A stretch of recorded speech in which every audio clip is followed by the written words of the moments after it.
Monsieur le Président, Monsieur le député.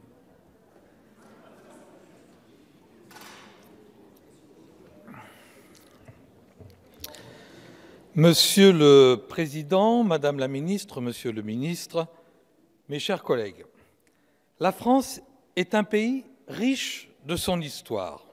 Aucun dirigeant politique ne peut s'en affranchir, sous peine de voir nos concitoyens manifester un fort mécontentement, voire une hostilité contre un pouvoir qu'ils estiment en deçà de cet héritage si singulier.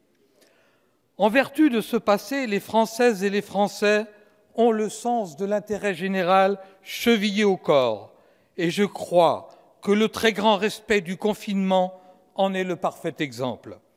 Mais lorsqu'ils perçoivent que cet intérêt général est détourné pour des motifs ô combien pernicieux, alors ils s'insurgent et incarnent plus que tout autre les beaux mots de la Boétie. Soyez résolus de ne plus servir et vous serez libres.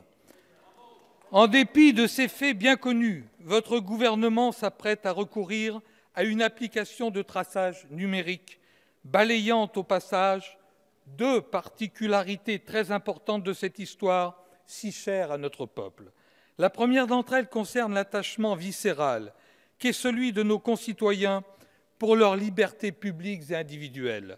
Si les Françaises et les Français sont prêts à résoudre l'impossible pour parvenir à la concorde, ils ne suivront pas aveuglément des directives inutiles et dangereuses. Inutiles, car comme l'ont rappelé certains collègues, l'usage de cette technologie vient seulement pallier les carences qui sont les nôtres en matière de lutte contre la propagation du Covid-19, qui sont les vôtres. Aurions-nous recours au traçage numérique si nous avions eu, dès le début, un nombre suffisant de tests et de masques pour couvrir les besoins du personnel soignant et de la nation?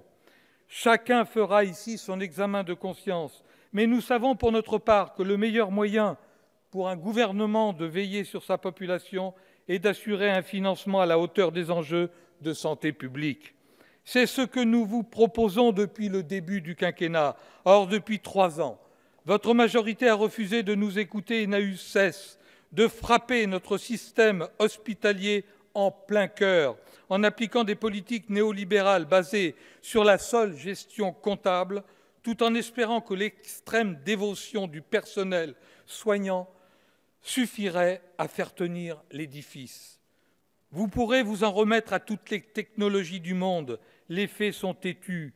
Nos concitoyens n'oublieront jamais ce que vous avez fait à leur système de santé. Si le recours à cette application s'avère donc être un cache-misère, il est aussi dangereux, car il en trouve la porte à la surveillance de masse dans des proportions jusque-là inédites. L'expression n'est pas exagérée en pareille circonstance, tant le risque est grand de rogner sur le périmètre de libertés individuelles si durement gagnées dans le passé. Géolocalisation ou non, nous ne savons rien de ce qui pourra être fait des données récoltées sur le téléphone. Nous ne savons rien sur la sécurité du code source de l'application. Nous savons en revanche que le Bluetooth n'est pas la gentille technologie que certains de ses défenseurs tentent de nous présenter. Apple, Google et le secteur commercial l'ont compris depuis bien longtemps en utilisant cet outil à des fins mercantiles.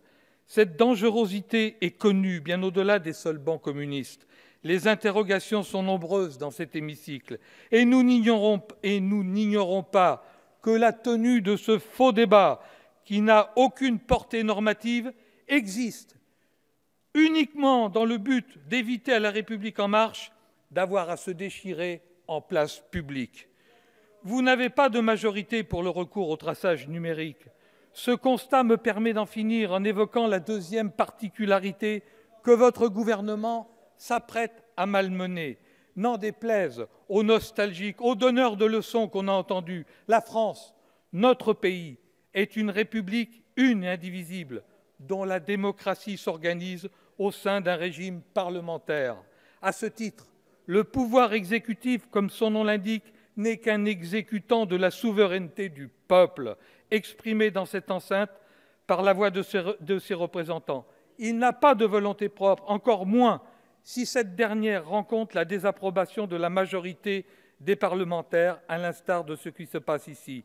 Étienne Cabet estimait qu'en République, le pouvoir exécutif devrait être assez puissant pour être utile.